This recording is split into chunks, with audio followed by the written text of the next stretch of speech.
그 정도로 말씀을 드리겠습니다. 자, 이 시간에 우리들에게 주시는 하나님의 말씀, 누가복음 18장 1절에서 8절까지입니다. 이 계시의 말씀을 제가 봉독할 때 하나님의 음성을 다 함께 들으시기를 바랍니다. 예수께서 그들에게 항상 기도하고 낙심하지 말아야 할 것을 비유로 말씀하여 이르시되, 어떤 도시에 하나님을 두려워하지 않고 사람을 무시하는 한 재판장이 있는데, 그 도시에 한 과부가 있어 자주 그에게 가서 내 원수에 대한 나의 원한을 풀어주소서 하되, 그가 얼마 동안 듣지 아니하다가 후에 속으로 생각하되, 내가 하나님을 두려워하지 않고 사람을 무시하나 이 과부가 나를 번거롭게 하니 내가 그 원한을 풀어주리라. 그렇지 않으면 늘 와서 나를 괴롭게 하리라 하였느니라. 주께서 또 이르시되, 불의한 재판장이 말한 것을 들으라. 하물며 하나님께서 그 밤낮 부르짖는 택하신 자들의 원한을 풀어주지 아니하시겠느냐? 그들에게 오래 참으시겠느냐? 내가 너희에게 이르노니 속히 그 원한을 풀어주시리라. 그러나 인자가 올 때 세상에서 믿음을 보겠느냐 하시니라. 아멘. 항상 기도하고 낙심하지 말아야 할 것을 전하고 있는 이 비유의 말씀은 쉬운 말씀은 아닙니다. 낙심은 포기한다라는 뜻인데요. 예수님은 기도를 포기하지 말아야 한다는 것을 불의한 재판장을 향한 한 과부의 끈질기고 터프한 요청이라는 비유로 말씀을 하셨습니다. 내 원수에 대한 나의 원한을 풀어주소서. 과부는 이 한마디 강력한 요청을 재판장에게 합니다. 하지만 과부가 찾아간 재판장은 따뜻하거나 올바른 성품의 사람은 아닙니다. 사람을 무시하고 하나님마저도 두려워하지 않기에 이런 볼품없는 과부의 요청 따위는 안중에도 없는 사람입니다. 그런데 이 재판장이 생각을 바꾸어서 과부의 원한을 풀어주기로 합니다. 그 이유는 이 과부가 자기를 번거롭게 한다는 것입니다. 만약에 자주 찾아와 호소하는 이 과부를 그냥 놔뒀다가는 늘 와서 나를 괴롭게 하리라 하고 생각했다는 것입니다.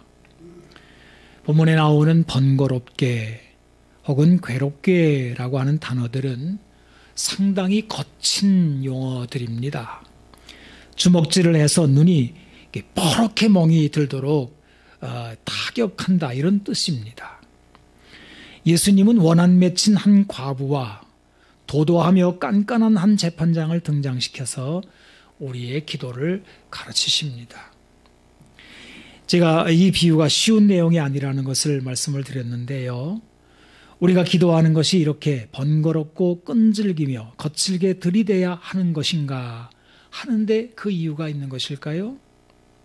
소위 나무 뿌리를 뽑듯이 나의 소원을 성취하기 위하여 몸부림을 쳐야 하는 것이 기도하는 것이다 라고 예수님이 가르치시는 것일까요? 언뜻 보기에 그렇게 보입니다. 7절에 나오는 밤낮 부르짖는 이라는 표현에서 우리는 벌써 주눅이 들기 시작합니다. 내 기도가 응답되지 않는 이유는 이렇게 드세게 기도하지 못하기 때문인가 봐. 기도의 양이 부족하기 때문일 거야. 내 기도는 응답받기에는 끈질김이 부족한가 봐. 이런 생각을 갖기에 충분해 보입니다. 하지만 여러분, 본문의 말씀은 그런 뜻이 아닙니다. 이 비유가 어렵게 보인다는 것은 응답받는 기도라는 것이 강성 부르짖음에 있기 때문이라는 것이 아닙니다. 기도는 성품이 유약한 사람도 얼마든지 할 수 있습니다. 기도는 하나님께 때를 쓰자는 것은 아닙니다. 기도는 독한 사람의 행위가 아닙니다. 그러면 기도는 무엇일까요? 기도는 믿음의 행위입니다. 이것이 예수님이 비유로 말씀하신 과부와 재판장의 이야기입니다. 자, 그러면 먼저 과부를 살펴보겠습니다. 이 과부는 도시에 살고 있습니다. 벌판에 홀로 거하는 사람이 아니지요. 도시라고 하는 것이 많은 사람들이 이렇게 모여 사는 공동체적이잖아요. 뭐 성벽으로 이제 둘러져 있고 또 이웃들도 있고 그 도시를 다스리는 그런 체제가 있다는 뜻입니다. 사람들이 도시에 사는 이유가 무엇입니까? 그 공동체 속에서 안전하고 편안한 생활을 하겠다는 것입니다. 이 과부는 도시에 살고 있다는 거예요. 그런데 이 과부에게, 이 도시에 사는 과부에게 원한이 생겼습니다. 원수로 인한 원한이 생겼어요.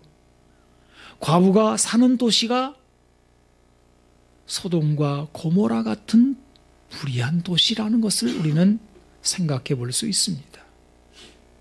소돔이라는 도시를 거론하는 이유는 예수님이 오늘 이 본문의 앞부분 누가복음 17장 28절에서 30절에 바로 소돔을 언급하셨기 때문입니다. 제가 한번 이 부분을 읽어보겠습니다. 또 롯의 때와 같으리니 사람들이 먹고 마시고 사고 팔고 심고 집을 짓더니 롯이 소돔에서 나가던 날에 하늘로부터 불과 유황이 비오듯 하여 그들을 멸망시켰느니라. 인자가 나타나는 날에도 이러하니라. 자, 여기 보면 소돔이라는 도시가 나오지 않습니까? 여러분, 이 소돔이라고 하는 도시는요, 창세기를 보게 되면 굉장히 아름답고 그리고 풍족한 곳입니다. 그런데 그 도시는 악한 도시입니다. 얼마나 악한 일이 많았는지. 에스겔서를 보게 되면 그 소돔의 죄악상이 나오는데요. 에스겔 16장 49절에서 50절까지 이렇게 전합니다. 내 아우 소돔의 죄악은 이러하니 그와 그의 딸들에게 교만함과 음식물의 풍족함과 태평함이 있음이며 또 그가 가난하고 궁핍한 자를 도와주지 아니하며 거만하여 가증한 일을 내 앞에서 행하였음이라. 그러므로 내가 보고 곧 그들을 없이 하였느니라. 이 에스겔 선지자는 북이스라엘의 수도 사마리아의 죄악상이 그 옛날 옛적 소돔을 닮아 있음을 이렇게 전하는 중입니다. 그래서 소돔이나 또 사마리아나 그 도시가 겉으로 보기에는 아주 아름다워 보이고 또 매우 풍족한 그런 태평한 곳 같은데 그걸 이렇게 들여다보니까, 카메라를 들이대 보니까 너무 악이 많다. 아주 부패한 곳이더라는 거예요. 그 부패한 것을 세 가지로 전합니다. 교만, 가난하고 궁핍한 자 멸시, 그리고 가증한 일입니다.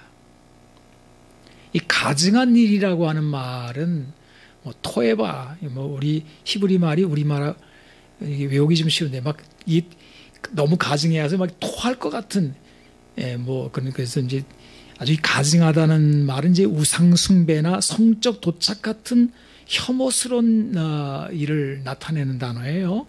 그래서 우상숭배 중에서도 인신제사, 사람을 죽여서 제사하는, 정말 끔찍한 거죠. 이런 게 있거든요. 그리고 성적 도착 같은 거에는 이제 동성애, 이런 것들을 나타내는 단어입니다. 여러분, 도시가 부요하고 타락하게 되는 이유가 뭐냐면 교만 때문이거든요. 이 교만이라고 하는 죄의 씨앗이 사람들 속에 들어가기 시작하게 되면 이제 여러분, 교만이 뭐예요? 이제 꼭대기로 올라가는 거잖아요. 사람이 하나님 자리에 올라가는 거거든요. 그래서 이제 교만하다라는 게 이제 처음 등장하는데, 그건 이제 하나님이 없다. 사람이 하나님이니까 하나님을 모독하는 무신론과 그 불신론 이런 것들을 아주 그런 것들이 생겨나 이 교만으로 들어가게 되면은 거기에서 두 가지 타락하는 현상이 이제 잇따라 나와요. 그게 빈부격차와 혐오스러운 방탕입니다. 그리고 여기에 희생되는 사람들이 생겨나게 되는데 바로 본문에 등장하는 과부와 같은 힘이 없는 사람들이 이제 막 죽어나가는 겁니다. 한 여인이 행복한 삶을 바라보고 도시에 거했는데 그 도시가 얼마나 부패하고 더러웠는지 가진 자, 힘 있는 자들이 막 폭력을 막 행사하는 거란 말이에요. 본문에는 나의 원한이라고 되어 있습니다. 이 과부가 나의 원한을 풀어주소서.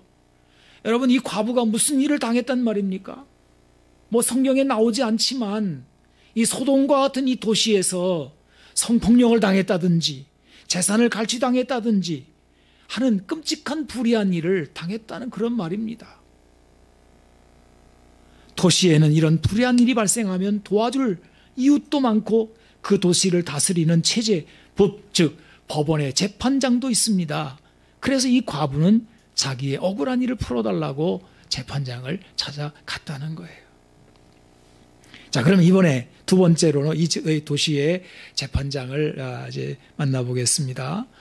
여러분, 이 안타까운 것은 이 재판장이 못해 먹었다는 겁니다. 위로는 하나님을 두려워하지 않습니다. 그리고는 사람을 무시합니다. 아주 교만하고 양심이 무뎌진 그런 사람이 재판장의 자리에 앉아 있습니다. 교만하기로는 소돔 사람 못지않아 보입니다. 여러분, 어느 나라나 도시나 이제 사람들이 악에 물들 때 가장 심각한 악에 이 수뇌부까지 사람으로 이 건강으로 따지게 되면 뇌와 심장까지 이제 이게 병이 침투하게 되면 이제 사람 죽는 거거든요. 근데 마찬가지로 죄가 한 나라나 도시를 침투할 때 어디까지 가게 되면 위태하냐? 사법부거든요. 사법부가 부패하고 타락했다 그러면 그 도시는 이제 멸망당하는 소돔처럼 이제 뭐 무소문 불심판을 당하는 거거든요.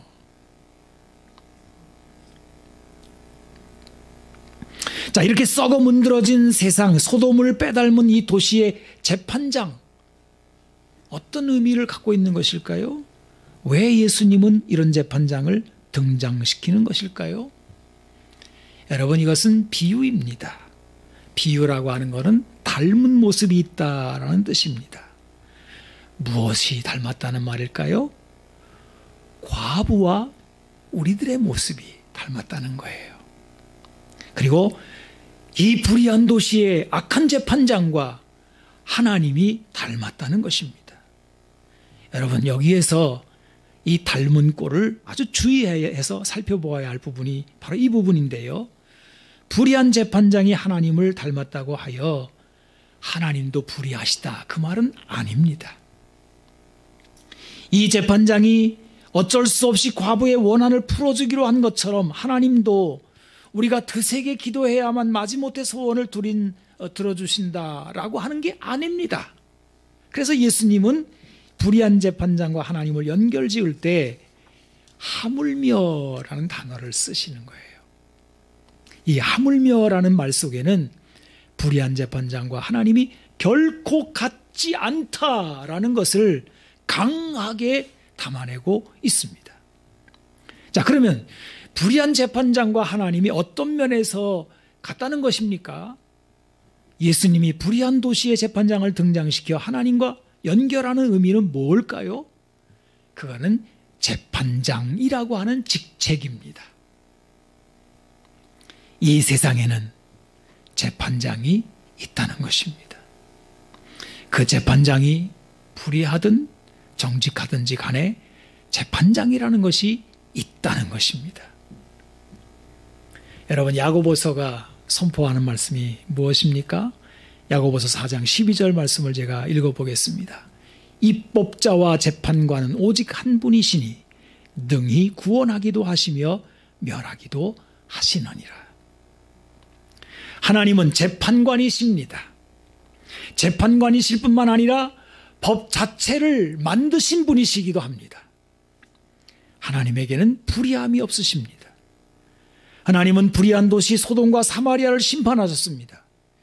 이 세상에 하나님이 계시는 한 불의한 일에는 반드시 심판이 있습니다.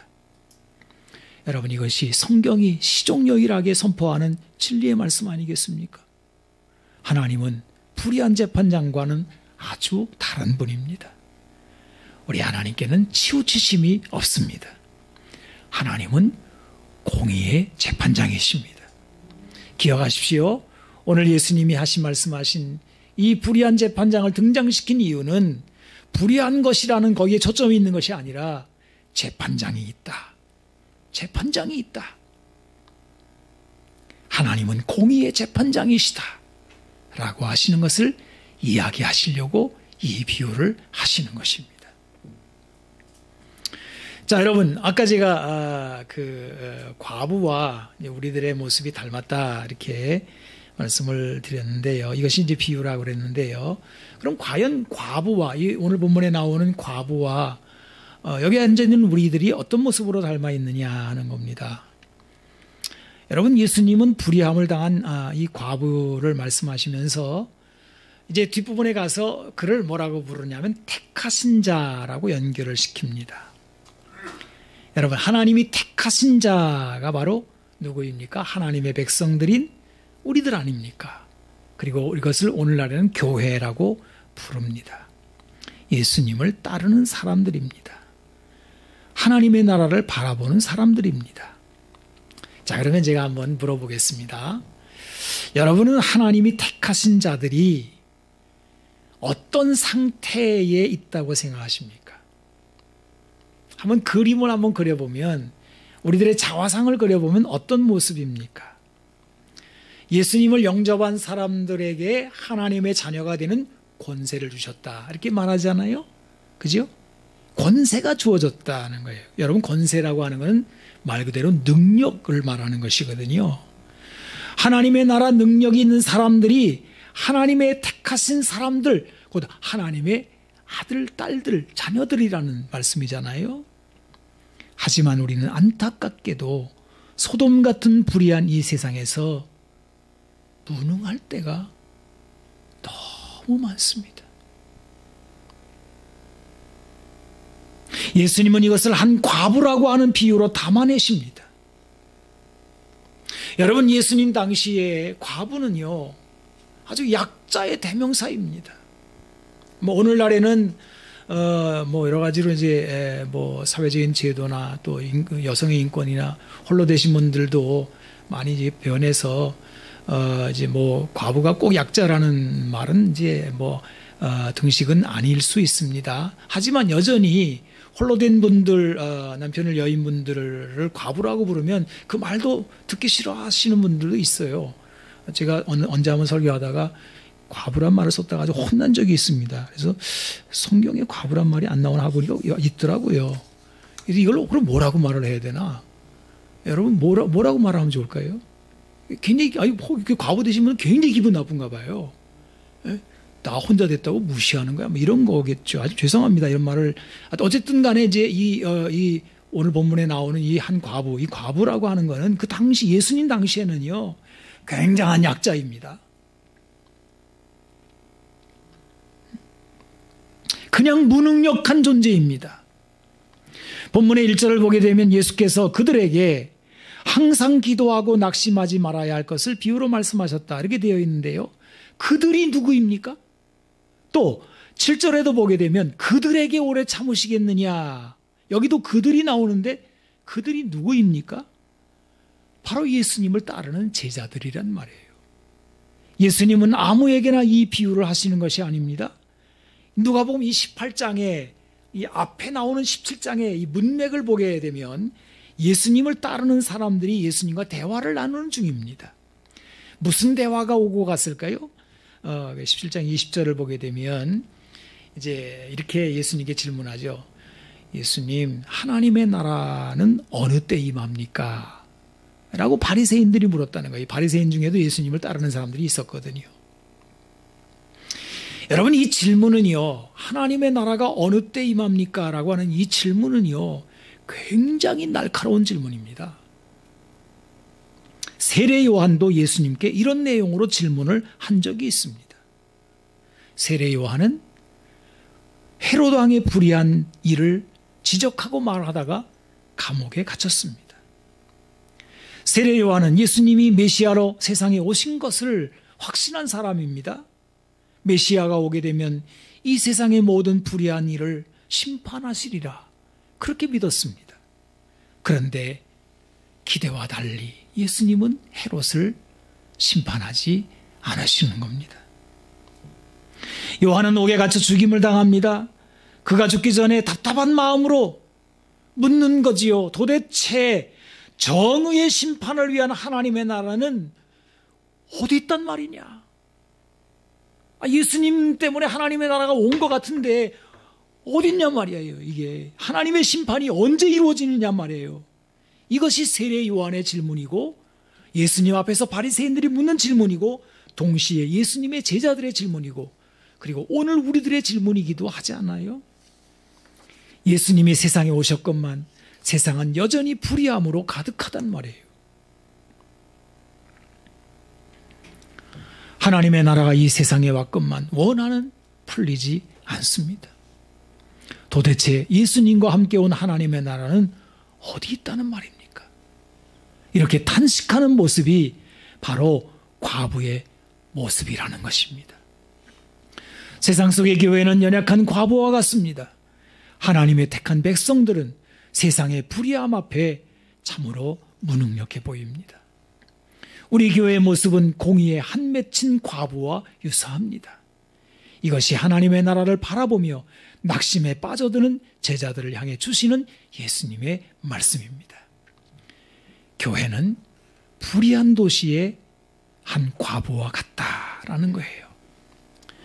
여러분, 제가 드리는 이 설명의 말씀을 듣고 여러분 마음에 그런 게 어디 있어요? 마음에 안 들어 하시든, 그런가요? 하고 그걸 받아들이시든지 어쨌든 간에 여러분, 이건 아주 현실적인 그런 이미지를 예수님이 말씀하시고 있는 거예요.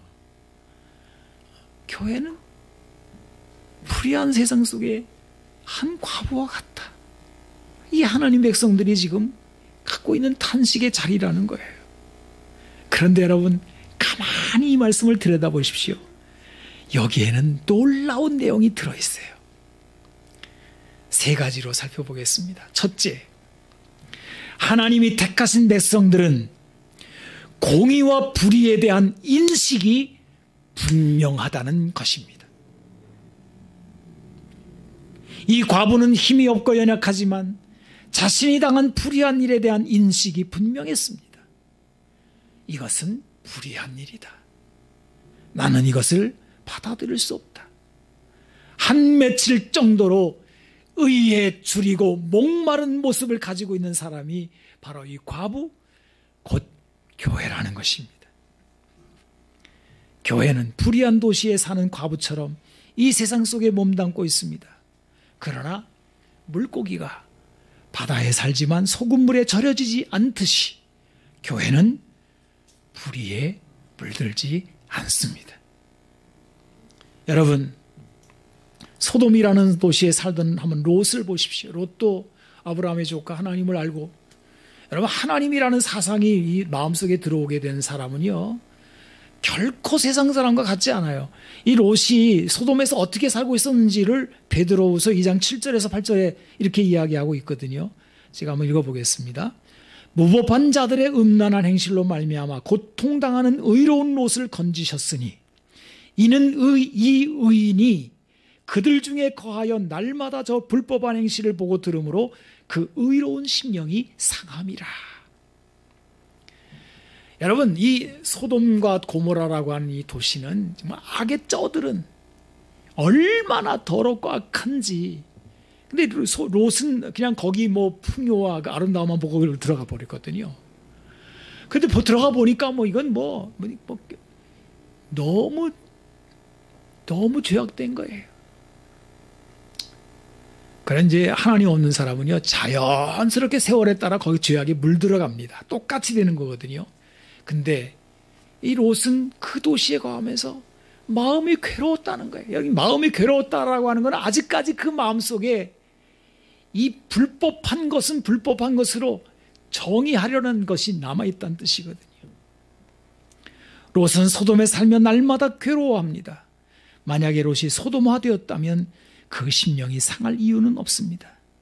롯은 소돔에 살았지만 죄악은 분별합니다. 여러분, 이것이 하나님의 사람들의, 하나님을 아는 사람들의 모습이라는 거예요. 우리 예수님은 그의 말씀을 듣는 사람들 앞에서 이렇게 말씀하셨습니다. 의에 줄이고 목마른 자는 복이 있다. 이것이 팔복 중 4번째 나오는 복입니다. 예수님은 7번째 복에서 또 의를 말씀하셨어요. 의를 위하여 박해를 받는 자가 복이 있나니 천국이 그들의 것임이라. 팔복 중에서 의를 2번이나 언급하고 나서 이것을 하나님의 나라로 연결했습니다. 사람들이 물었습니다. 하나님의 나라가 어느 때 임하나이까? 여러분, 예수님 대답하시는 거예요. 바로 의에 줄이고 목마를 때라는 것입니다. 의를 위하여 핍박을 받을 때입니다. 세상의 소돔 같은 악으로 치달을 때일지라도 결코 악에 물들지 않는 곳에 하나님의 나라가 있습니다. 이것이 하나님의 택하신 사람들의 모습입니다. 교회는 불의를 당한 한 과부와 같이 미약해 보일 수 있습니다. 그러나 이 과부를 보십시오. 예수님이 왜 이 과부를 강인한 모습으로 등장시켰나를 생각해 보십시오. 그것은 악에 굴복하지 말라는 것입니다. 사도께서 우리들에게 권면하신 것처럼 악에게 지지 말고 선으로 악을 이겨라. 이것이 항상 기도하고 낙심하지 말라는 의미, 그 말씀 속에 담겨져 있는 중요한 핵심입니다. 제가 이 원고에는 없지만요, 지난주에 전쟁이 일어났습니다.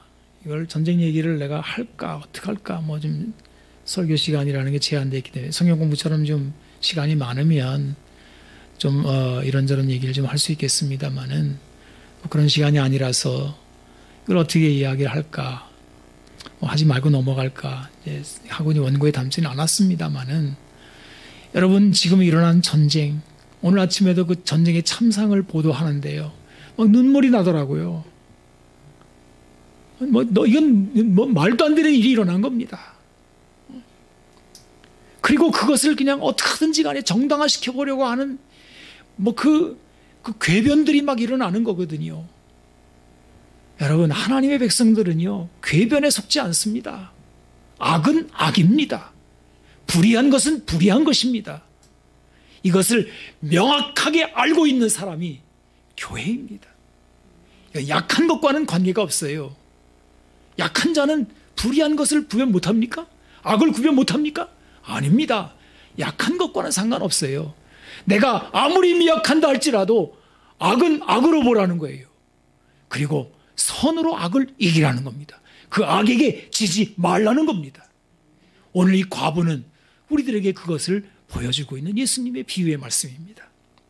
자, 그 다음에 2번째 여기 담고 있는 내용이 무엇입니까? 우리에게는 공의의 재판장이 있다는 것을 담고 있습니다. 누구이십니까? 하나님이십니다. 여러분, 7절을 다시 한번 읽어보겠습니다. 하물며 하나님께서 그 밤낮 부르짖는 택하신 자들의 원한을 풀어주지 아니하시겠느냐? 그들에게 오래 참으시겠느냐? 자, 여러분, 이 말씀은 제가 이제 말씀 시작할 때도 말씀드렸습니다만 어려운 부분이에요. 이 오해가 많은 부분입니다. 드세게 기도하면 응답이 빨리 온다, 이런 식으로 이걸 이제 오해하는 거예요. 그렇게 하면 안 됩니다. 또 하나의 오해가 뭐냐면요, 기도를 많이 하게 되면 하나님이 내 한을 풀어주신다, 내 소원 성취시켜 주신다, 이런 식입니다. 여러분, 이런 생각은요, 우상 앞에서나 할 잘못된 생각입니다. 예수님이 우리에게 기도를 가르치실 때 아버지의 뜻이 이루어지기를 기도하라, 이렇게 가르쳐 주셨어요. 우리의 기도는 내 뜻을 관철시키는 것이 아닙니다. 내 생각, 내 방법이 내가 생각하는 시점에 이루어지는 것은 조심해야 됩니다. 경계해야 됩니다. 이것은 아주 미련하고 오만한 생각입니다. 만군의 하나님, 거룩하신 하나님 앞에서 패역한 짓입니다. 그럴 필요도 없는 것이 하나님은 가장 좋은 것을 우리들에게 이루어 주시는 분이시기 때문입니다. 그래서 우리는 하나님의 뜻이 이루어지기만을 기도할 뿐입니다. 그래서 속히 그 원한을 풀어 주시리라라고 하는 이 말씀을 오해하시면 안 됩니다. 여러분, 이 과부가 요청하는 것을 이제 이 기도라고 연결시켰는데요. 이 과부의 요청을 무슨 개인의 원한을 갚는 것이나, 이 원한이라는 말이 등장하기 때문에 이게 오해하기 쉬운 건데요. 혹은 무슨 인간의 무슨 욕망을 이루어달라는 걸 하나님 앞에가 때를 쓰게 되면 하나님은 욕망을 주신다. 돈 많이 벌게 하시고 권력 자리에 오르게 하시고 이렇게 생각하면 안 됩니다. 이것은 이 과부의 요청에 담으려고 하는 이 기도의 내용은 이제 17장 앞부분의 문맥을 따라 봐야 되는데요. 그것은 이 세상이 구원받는 것과 관련이 있습니다. 그리고 여기에서 중요한 하나님의 모습이 나오는데 그게 뭐냐 하면 하나님의 오래 참으심이라는 거예요. 자, 이 단어가 이제 하나님이 오래 참으시겠느냐 이렇게 우리말로는 이제 의문문으로 되어 있습니다만 이 성경 학자들은 이 부분이 굉장히 어려운 난해한 부분이다라고 말을 해요. 그래서 하나님의 오래 참으심이라고 하는 이 단어를 이해하려면은 출애굽기서 32장 이하에 나오는 사건을 염두에 두고 생각해 봐야 된다. 이렇게 학자들은 말을 하고 있습니다. 여러분, 출애굽한 이스라엘 백성들이 시내산 앞에서 시내산에 하나님이 강림을 하셨는데요. 그 거룩하고 엄중한 자리에서 그들이 뭘 했는지 아십니까? 금송아지 우상을 만들어 섬겼습니다. 거룩하신 하나님의 임재 그 면전에서 행한 악행들입니다.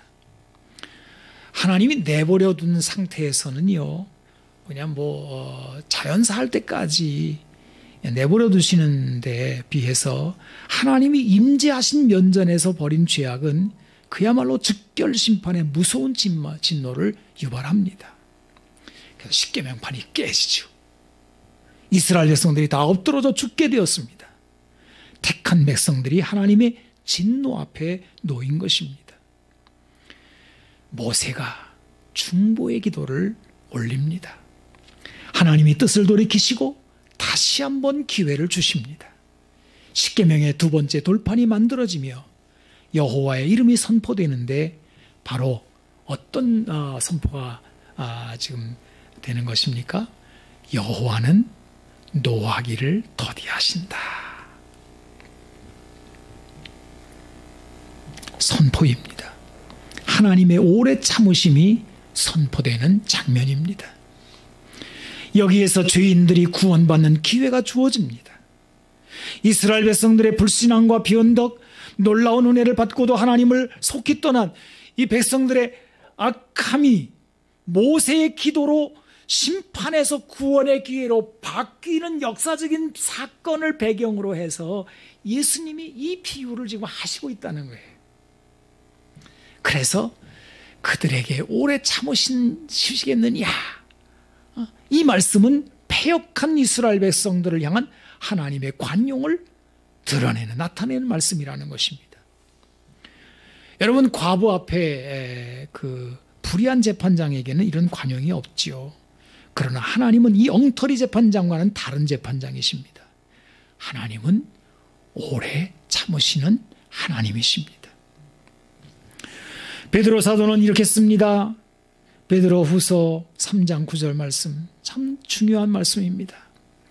주의 약속은 어떤 이들이 더디다고 생각하는 것 같이 더딘 것이 아니라 오직 주께서 너희에 대하여 오래 참으사 아무도 멸망하지 아니하고 다 회개하기에 이르기를 원하시느니라.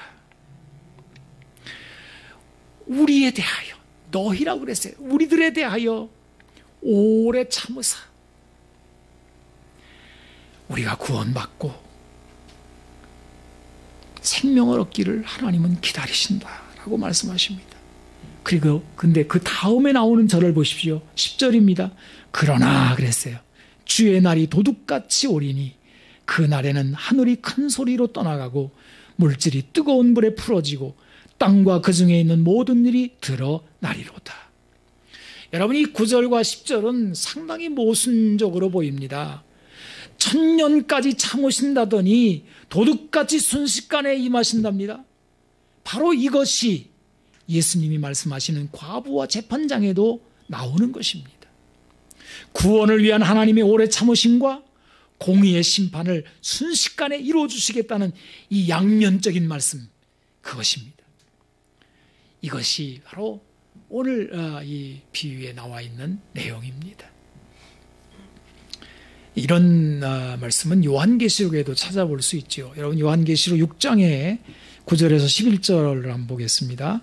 다섯째 인을 떼실 때 내가 보니 하나님의 말씀과 그들이 가진 증거로 말미암아 죽임을 당한 영혼들이 제단 아래에 있어 큰 소리로 불러 이르되 거룩하고 참되신 대주제여 땅에 거하는 자들을 심판하여 우리 피를 갚아주지 아니하시기를 어느 때까지 하시려 하시나이까 하니 각각 그들에게 흰 두루마리를 주시며 이르시되 아직 잠시 동안 쉬되 그들의 동무 종들과 형제들도 자기처럼 죽임을 당하여 그 수가 차기까지 하라 하시더라. 자, 여기에도 보게 되면 과부처럼 억울하게 죽은 영혼들의 부르짖음이 나오지 않습니까? 이들은 어느 때까지 하면서 큰 소리로 부르짖었습니다. 과부가 재판장을 찾아 부르짖는 모습과 같습니다. 그런데 이 기도를 들으시는 하나님, 이 영혼들의 부르짖음을 하나님이 들으신 다음에 하나님은 심판을 서두르지 않으십니다. 수가 차기까지 기다리라 그러십니다. 이것은 세상을 구원하시려는 하나님의 뜻이 굳게 서 있음을 보여주는 말씀입니다. 여러분, 하나님은 오래 참으십니다. 하나님은 누가 재촉한다고 하여 그의 구원의 뜻을 변개시키지 않습니다. 그래서 사도 베드로는 베드로후서 3장 15절에 이렇게 말씀합니다. 우리 주의 오래 참으심이 구원이 된 줄로 여기라 그래요. 구원을 위한 하나님의 오래 참으심과 택하신 자들의 부르짖음에 귀 기울이시며 응답하시는 것이 예수님이 말씀하시는 비유의 내용입니다. 여러분, 이 말씀 오해하지 마십시오. 다시 한번 부탁을 드립니다. 기도를 빡세게 해야만 하나님 들으시는 거야, 열심히 하면 그 뜻이 아닙니다. 우리가 하나님 앞에 나가 부르짖는 것은 하나님, 이 불의한 이 도시 다 망하게 생겼습니다. 다 멸망하게 생겼습니다. 하나님, 우리를 구원하여 주십시오. 우리를 긍휼히 여겨주십시오 라고 하는 탄원을 하나님께 올리라는 그런 말씀이 주 내용입니다. 그 다음에 세 번째, 여기에서 우리가 찾을 수 있는 놀라운 말씀은 바로 믿음의 요청이라는 것입니다. 예수님은 이 비유를 마치시면서 이렇게 물었습니다. 그러나 인자가 올 때에 세상에서 믿음을 보겠느냐 하시니라. 자, 여기도 보세요. 항상 기도하고 낭망치 마라. 기도로 시작했다가 믿음으로 끝나요. 그러니까 이 기도는 믿음을 말하는 겁니다. 인자가 올 때라는 말은 이 세상의 공의를 위한 하나님의 심판이 나타나는 때를 말합니다. 지금은 세상이 구원을 받도록 기회를 주시는 하나님의 오래 참으심의 때이지만 예수님이 다시 오시는 날에는 불의를 향한 하나님의 진노가 소돔에 임한 유황처럼 쏟아져 내릴 것입니다. 우리들은 구원의 때와 심판의 날 그 사이를 살고 있는 중입니다. 저는 이것을 이렇게 이름 붙여봤어요. 혼돈의 중간기다. 하나님의 나라가 왔는데 애매모호해 보입니다. 가까워할 때가 한두 번이 아닙니다.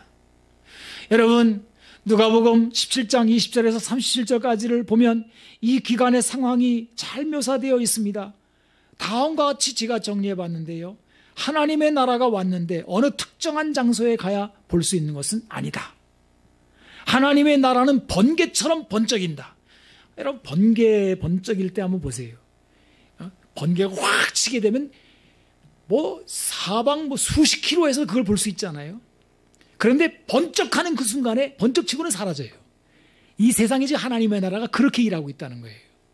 어느 날 보게 되면 막 하나님이 살아계신 것 같아요. 막 능력이 나타납니다. 성령이 역사하시고 병든 자가 낫고 막 구원을 받고. 근데 그게 계속되는 게 아니에요. 금방 사라져 버려요. 그래가지고 또 다시 캄캄한 속에 들어가 버려요. 하나님 계신가? 이게 뭐지? 옛날이 좋았는데 이거 뭐야? 이제 이렇게 되는 거예요. 하나님의 나라가 지금 그렇게 일하고 있다는 거예요. 저도 이 말씀을 번개처럼, 하나님의 나라가 번개처럼 지금 치고 있다. 생각해 보니까 지난날 번개와 같이 정말 하나님이 명백하게 하나님의 나라가 모든 사람들이 볼 수 있는 것 같이 임하고 막 하나님을 찬양하고 막 기적이 막 나타나고 막 이런 거 때가 막 번개 치는 때가 막 여러 번 있었어요. 그런데 반짝하고 지나가는 거예요. 그 다음에는 또 오랫동안 어둠 속에 막 그냥 캄캄한 속에 들어갑니다. 그래가지고 하나님의 나라가 있긴 있는 거야. 하나님 계시긴 계시는 거야. 이렇게 되는 거예요. 그러나 여러분 분명합니다. 하나님의 나라는 일하고 있습니다. 또 뭐라고 하십니까? 하나님의 나라의 핵심인 예수님은 많은 고난을 받고 결국에는 버림을 당한다.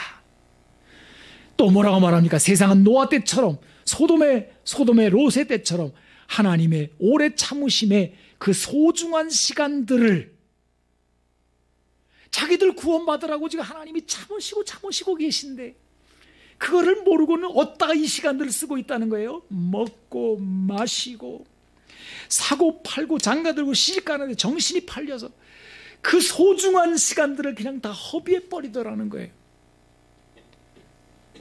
이 기간이 구원이 되는 자도 있고 버림당하는 자도 있다. 이런 내용들이 앞에 17장에 나오는 거예요.